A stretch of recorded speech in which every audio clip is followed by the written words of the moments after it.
baie dankie vir jou tyd, Waldo. Ons waardeer dit opreg.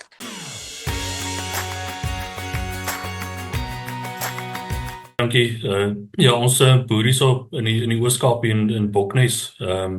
Dis so 60 km van Gramstad af hier in die kus.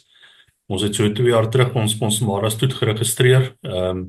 So 'n paar jaar besig met die stoetbedryf. Ons is ook die plaaslike veeartse hierso in die omgewing.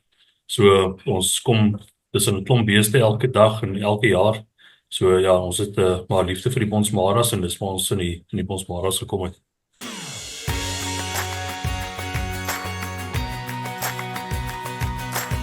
Ja, ek moet sê hierdie jaar is 'n baie goeie aanbieding wat gebied word by Frontier Bonsmaras. Ek moet sê die kwaliteit verbeter elke jaar.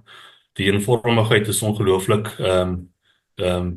Weet ons kom nou aanraking met die diere as hulle toets vir vrugbaarheid, so die al daai goed vrugbaarheidsaspekte is baie goed. Ons het baie funksionele bulle. Ons kom met 'n harde bosluiswêreld uit hierso, so dis baie geharde bulle en ek moet sê dis moeilik om 'n sekere bul uit te sonder. Dis reg deur die bank van lot 1 tot diep in die 80s. Daar's baie goeie bulle vir elke koper. Ja, ons het vier teelers wat verkoop op die veiling. Elkeen het hulle gunsteling bil. Met van lot 1 af tot lot 15 is baie goeie bulle. Lot 6, 7, 8, 9, 10 is uitsonderlike bulle. Maar daar's regtig iets vir elkeen, vir die stoetteelers en die kommersiële kopers. So ek sê ons is 'n baie strawwe bosluisarea. Rooiwater en hartwater.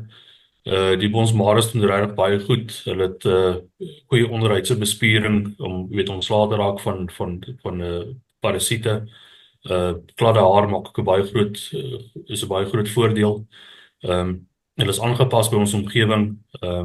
Funksionele, doeltreffende diere, medium raam, ons beeste moet taamlik ver loop. Ons kry strawwe somers en winters, soos baie goed aangepaste diere wat funksioneel effektief is en dit is vir ons omgewing werk hulle baie goed. Ja, as ek sê ek dink dis 'n stoet vir almal om by te woon. Dis van stoetteelers tot kommersiële boere, daar's regtig iets vir almal. Daar's 'n groot verskeidenheid bulle om van te kies. Daar's 'n baie lekker verskeidenheid kommersiële vroulike diere om van te kies, amper 350 kommersiële diere, vroulike diere. En daar's ook hierdie jaar stoetvroulike diere op die veiling vir die stoetteelers. As jy nou regtig met 'n goeie slag wil inkom in die stoetbedryf, is hierdie die veiling om by te woon. As jy 'n paar vroulike diere wil koop en sommer met stoetdiere wil begin, is hierdie regte veiling. En daar's 'n bul vir elkeen op hierdie veiling. Dis 'n besonderse veiling en is hierdie jaar die 20ste veiling wat hulle aanbied. So ons glo dit gaan 'n groot sukses wees. Maar baie dankie vir jou tyd. Ek waardeer dit opreg. Ek weet dit was 'n lang dag en is bietjie laat, maar baie dankie en sterkte vir hierdie jaar se veiling. Ek hoop regtig dit is groot plesier om